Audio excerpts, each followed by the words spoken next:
and what you decide to spend every day of your life, and you don't love it? Wow. Anything is going to change. No one's going to come and be like, I have a job for you, I have a barista job for you, or I have anything for you. No one's going to do it. I don't know when it will work. Yeah. That's so scary. There's always a way. We just have to find it. Be creative. How many doors can you knock on? How many people can you ask? He's at that panicking stage where it's like, I'm about to turn 30. 30, yeah. It's just about don't let the time pass with you just saying, this is it. This is how it has to be. And I've just done something that I've hated for the last 40 years. Even if the plan takes a year, 2 years, 3 years, you know the point that you want to be at. It just clouds his mind. It just clouds all hope, any thought process. Well, how can you leverage the tools that you have around you now to see how you can make this happen? It's more about running away from where he is now, more than the destination. You have no idea what door you're going to open. But at any point, try. If it doesn't work, so what? Yeah, that day turns into a week. The week turns into a month, and the month turns into a year. And the only way that you have hope is by having a plan.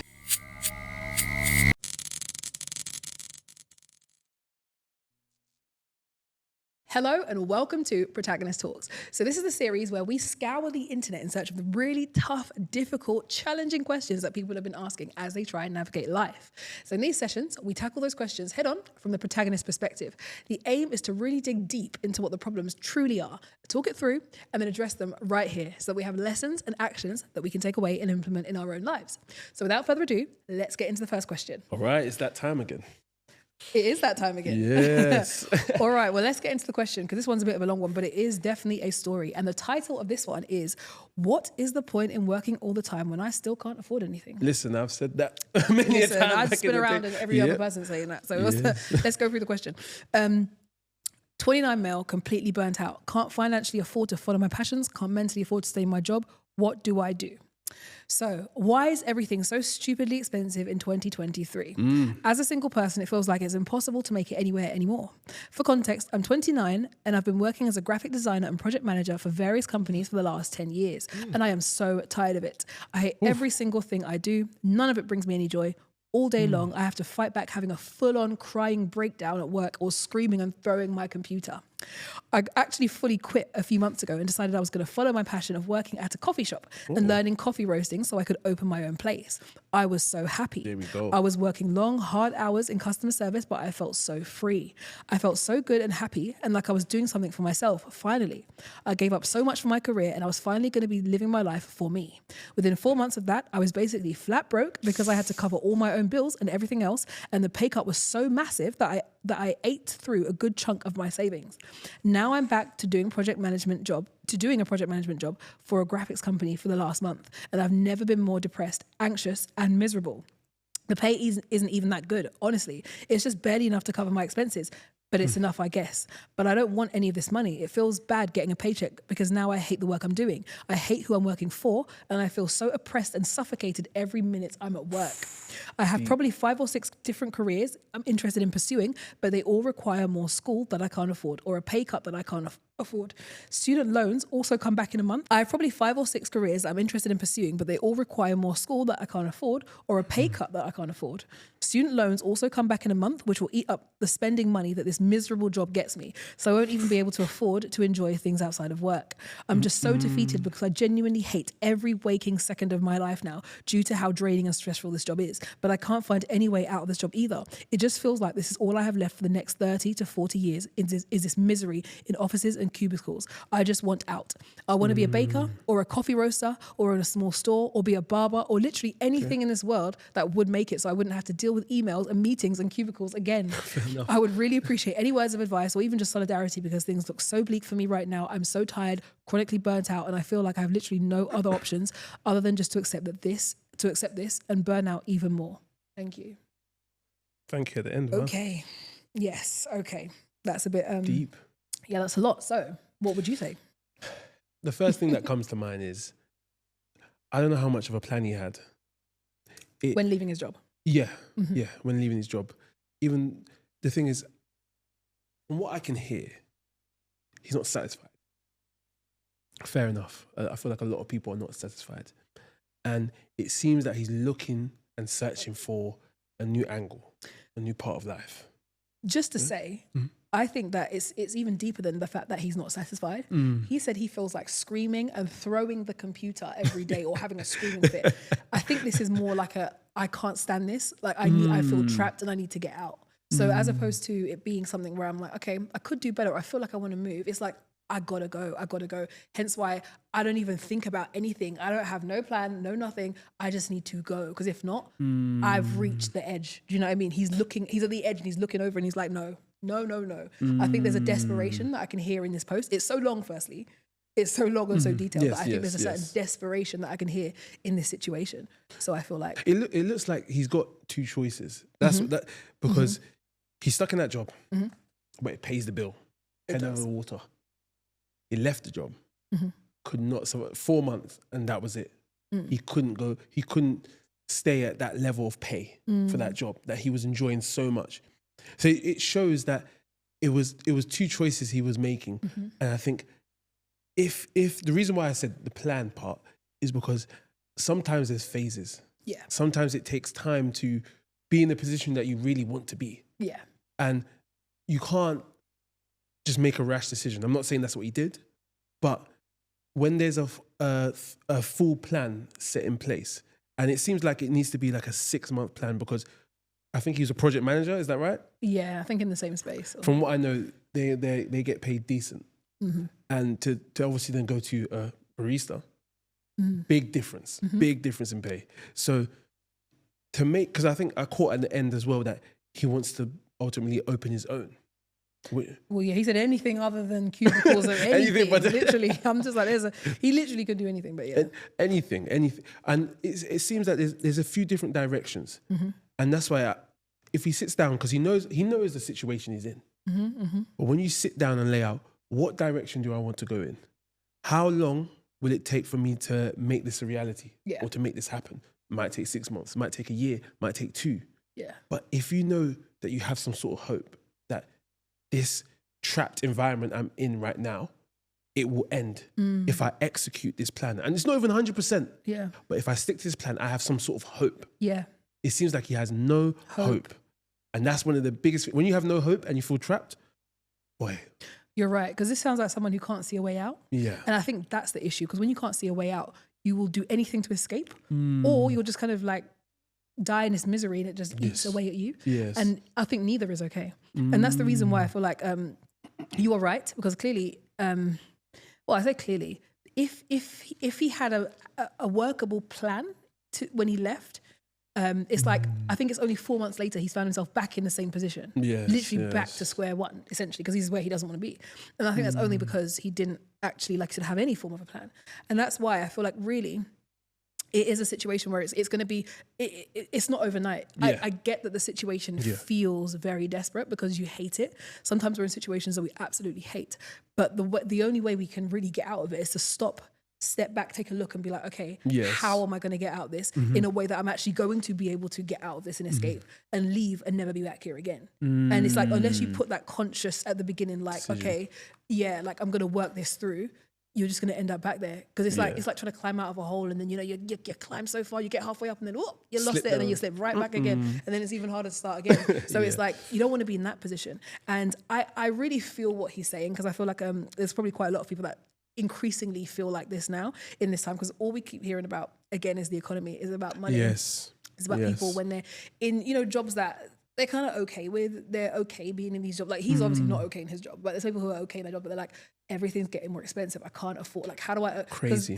What he opened by saying was that he can't financially afford to follow his passions, or that everything seems very expensive. And so there's obviously another financial pressure there. And I feel like that's another issue that a lot of people are facing now as well. So it's like, okay, what does this mean and what are my options? Because an option, if we're talking about finances, an option isn't to be a barista and like lose 50% of your income. That isn't actually an option, unless you're like, okay, I know I can't pay my bills and I have some other option. That's not actually an option. Even if he actually wants to be a barista, there's got to be a sustainable way to do it. Like you said, you mentioned the business aspect. He spoke about wanting to open a business. So this is something he's going to have to, because as much as if we lived in the ideal world, we could all do what we loved every day and get paid in a way that, you know what I mean? Like whatever. It's just like in the current way that things are set up now, in these cities, these increasingly expensive cities, it can't work. Do you know what I mean? It's like in that way, it can't work in that way. So what way can it work? How can you make it work? So I think that's what he really needs to explore. You see, I guess it starts at what he's willing to sacrifice. You know, everything's expensive, and I think my perspective changed a lot last year because everything, it can be expensive, 100%. But I also feel like if you are content with not having much, your eyes open a lot. So for example, I don't know his lifestyle, I don't know anything like that. But if he really wants to pursue something else, which is a pay cut that's nearly half his pay, he might have to do a whole life change. He might have to sacrifice certain luxuries that he has, where he lives, the level that he lives, if he has a car, the coffees that he has at any time. There's certain sacrifice he might need to make his passion or his dream come true and for it to be manageable. And the thing is, the type of job that he's in comes with a lot of benefits maybe of pay, but even then he's saying that he can just about afford. But I think if people sometimes look in the perspective of what's the minimum I can live on? What's the minimum I can be and actually be happy? Normally I go out to the bar and I go and drink and I have fun. What can I do instead, which isn't that saves money, that means I don't need to spend as much and I still feel content, I still feel joy. You know, I think that's one perspective that he can have a look at to say, if I want to make this change, I need to make some life changes as well. You know? It's true. And I think that's the thing. It's like he's really searching for answers. And you can kind of hear that in the way that he asked the question as well. And so I just think he needs to think practical. What can I actually do to change my situation? So it's like, say for instance, if he wants to explore the business route, right? And so he might want to open his own coffee shop. He's clearly passionate enough about it that he enjoys it, and he might want to open a business about it in it. So it sounds like maybe he doesn't have that much external income, maybe because of what he's talking about, not being able to afford things.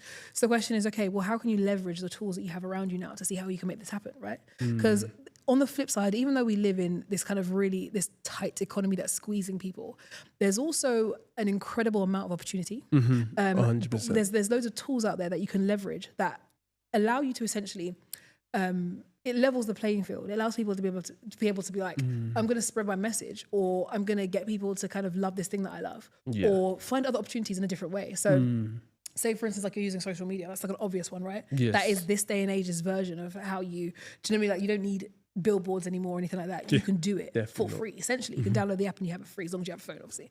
And so it's like, how can you leverage that? Yeah, you might think, okay, I don't really want to put myself out there, but you could literally just film yourself in your hands doing some, making content. Making content about coffee, talking about coffee, exploring coffee. Like, what about coffees from different countries, looking at, telling us weird things that we didn't know about coffee beans and stuff like that. Like just some kind of angle. If you're passionate enough about something and you share it with the world, you don't know what door you're going to open. You have no idea what door you're going to open and what opportunities you're bringing about for yourself. So it's almost just like, okay, well, how can you exploit the opportunities you have around you to see how you can get out of the situation? Because if it's painful enough for you, I'm sure the pain of you go into that cubicle and being in those meetings is worse than having to make a video on TikTok and Instagram every day about coffee that you actually love. So it's just like, pick your poison. Do you know what I mean? Like, which one do you hate more? Do you know what I mean? Even because you might say, oh, I don't want to make TikToks, I don't want to be on social media. Fair enough. But then again, you also don't want to be in that cubicle. So which one? Pick one. Do you know what I mean?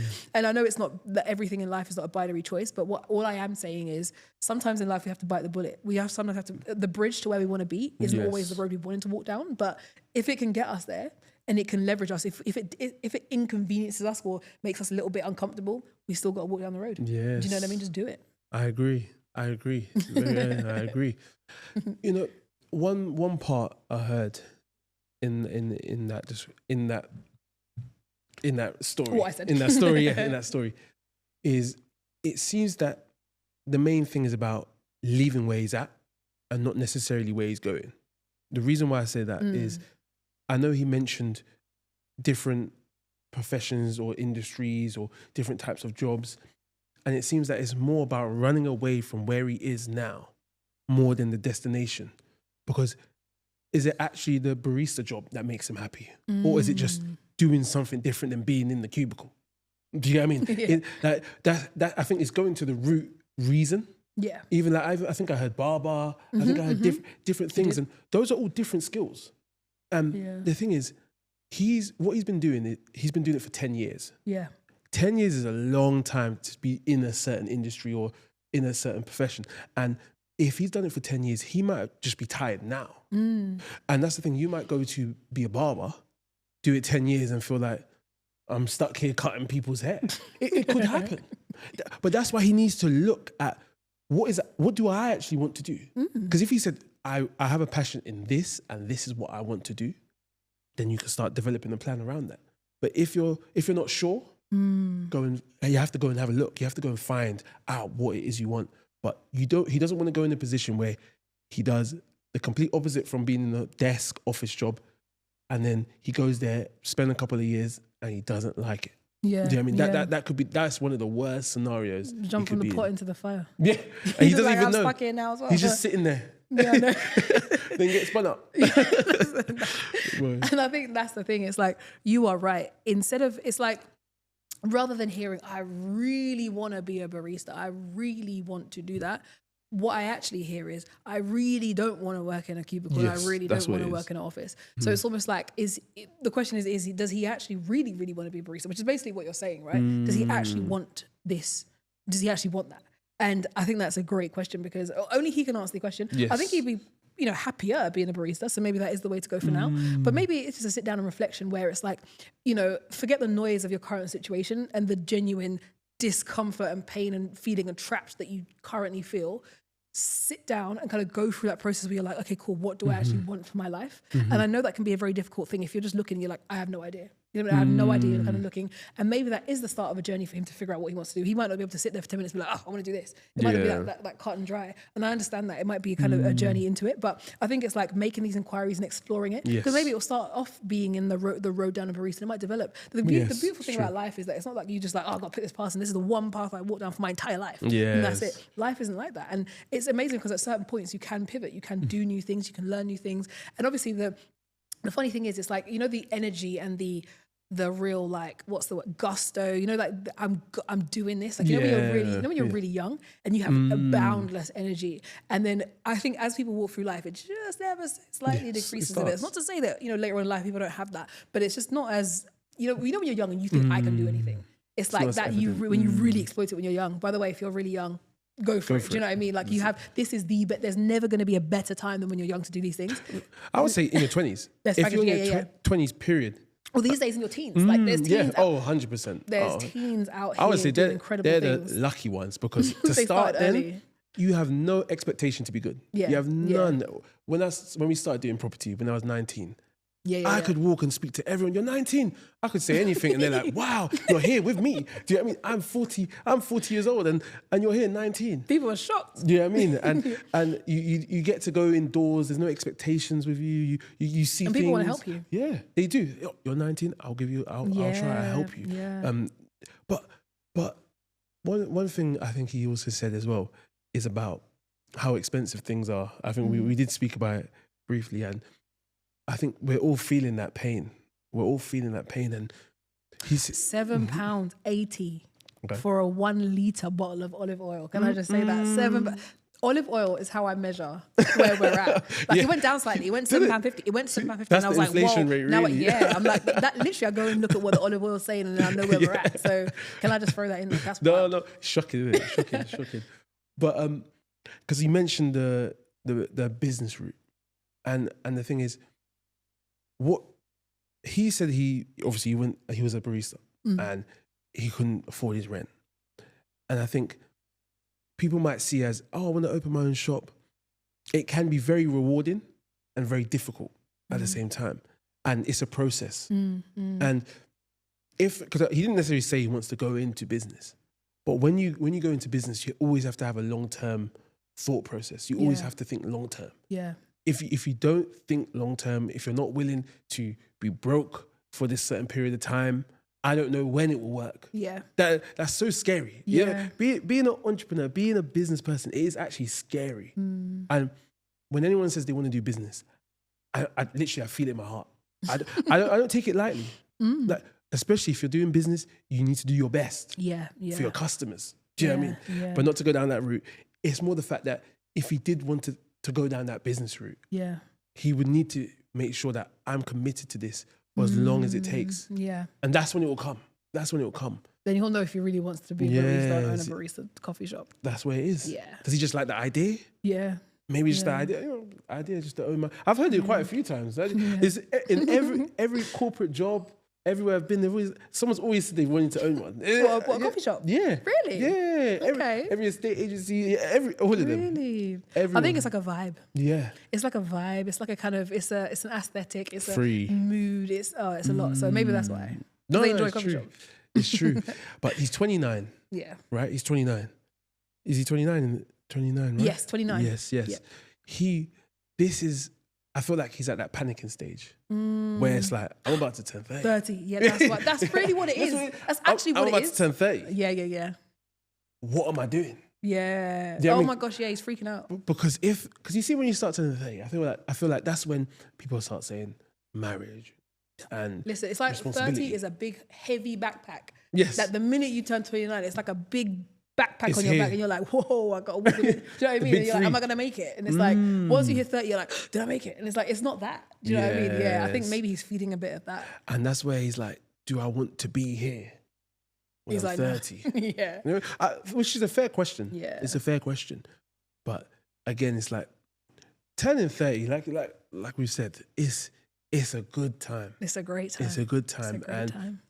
I guess you can still take risks. Mm-hmm. But if you're in your 20s, like you said, the advice for people that are in their 20s, Yeah. if you're in your 20s, that is the time to make mistakes. Yeah. That is definitely the time to make mistakes. But even in 30s, you can still make mistakes.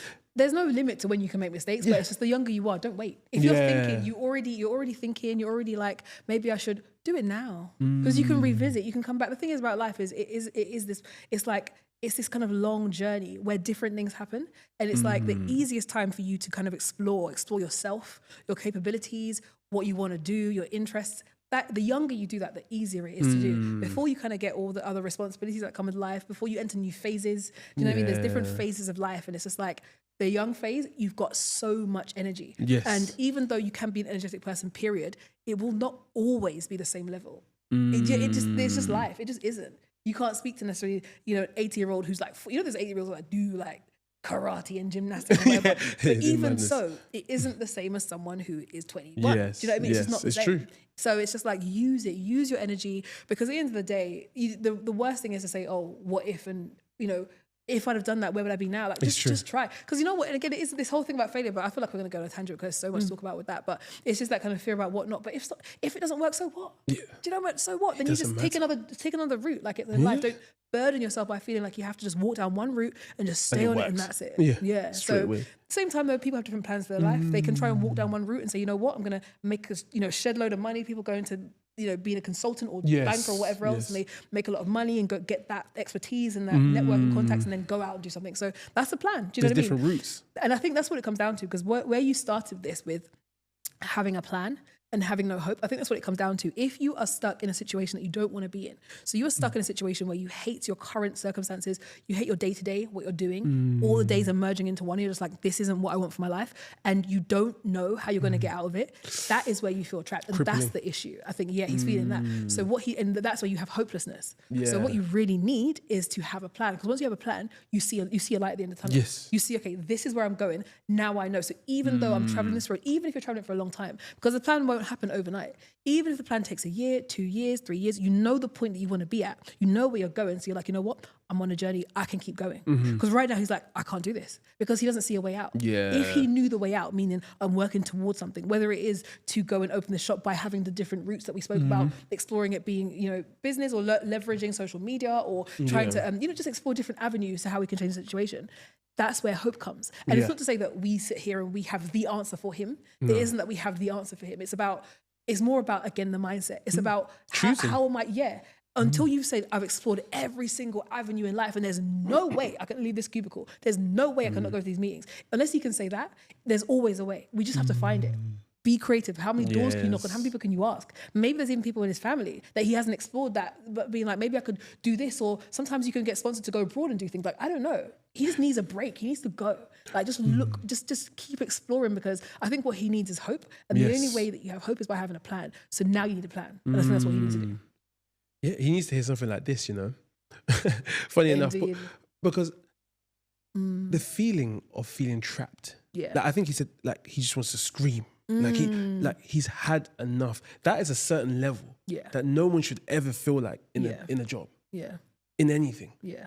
And that's very deep, because I can imagine it just clouds his mind. It just clouds all hope, any thought process, any possibilities. Any other goals or things in life. Literally is clouded, because every day you walk into, because remember, we spend majority of our life at work. Whatever you do for work, you spend the majority, and what you decide to spend every day of your life, and you don't love it. Wow, that's why I will always pursue it, because if it works, oh my gosh, how can you not be happy in life?